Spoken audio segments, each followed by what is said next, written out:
felt good about them because they facilitated you planting this tree, so everybody was happy and you love innocent smoothies and you go and buy some more. So it works for them.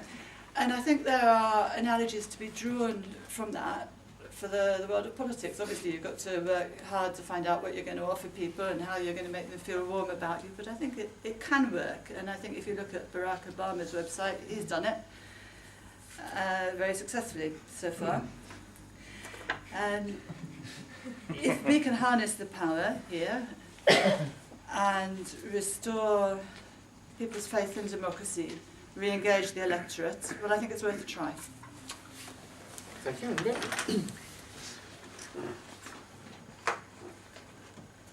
It's your 5 minutes now then, Matt. Okay, well, thank you all very much. I'm going to throw my notes out of the window, more or less. The first thing I'd like to say is that blogs, very important, they're a tool, and all the interesting stuff that's done with blogs isn't done with blogs, it's done with people using blogs, and how you can communicate between different people. It's a very young movement, and I'd like to have a protest against people talking about bloggers as if we're all the same. And you have Guido Fawkes at one end. At the other end, you have a professor at Durham University who writes a blog about landslides and does his analysis of all the landslides all over the world. And we can't talk about bloggers any more than I can say that there was a bad column in the Daily Star, therefore Polly Toynbee talks nonsense. That we need to be more sophisticated in the way we read blogs, that we are all different, we're all doing different things. I'd like to comment on anonymous blogs. I'm entirely with you on the insulting drive-by anonymous comments, but I'd also note it's not just blogs that are anonymous. Newspaper editorials are anonymous. Many columnists, journalists use pseudonyms, and the entire contents of The Economist magazine have been anonymous since about 1842, because that's been their policy. So the problem is not, in my view, that people are anonymous. The problem are that we need to have consistent identities. And there is the technology out there that lets you have an account name and prove it's you, while having it different from your real name.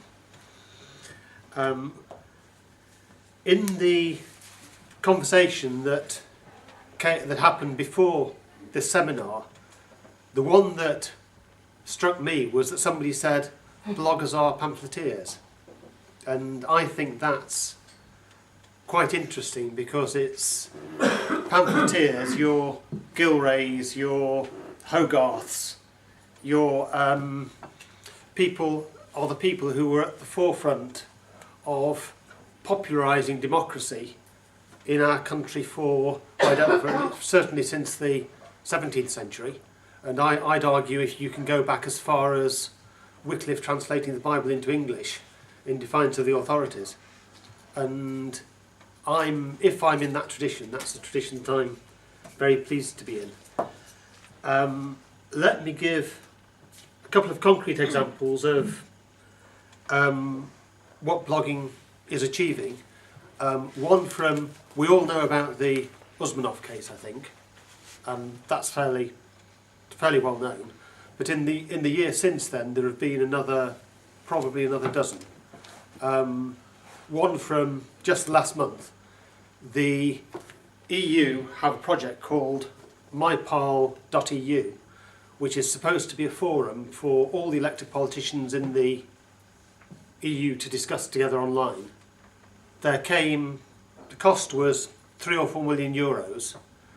Various bloggers who know the subject weighed in from the left of the political spectrum and the right of the political spectrum and said, this isn't going to work, and that project has now been cancelled. The contract has been cancelled, and that has saved something over £1 million of taxpayers' money, because half a dozen bloggers who knew what they were doing were operating almost as the House of Lords does when it operates as its best. You get subject specialists with technical knowledge putting the oar in at the right time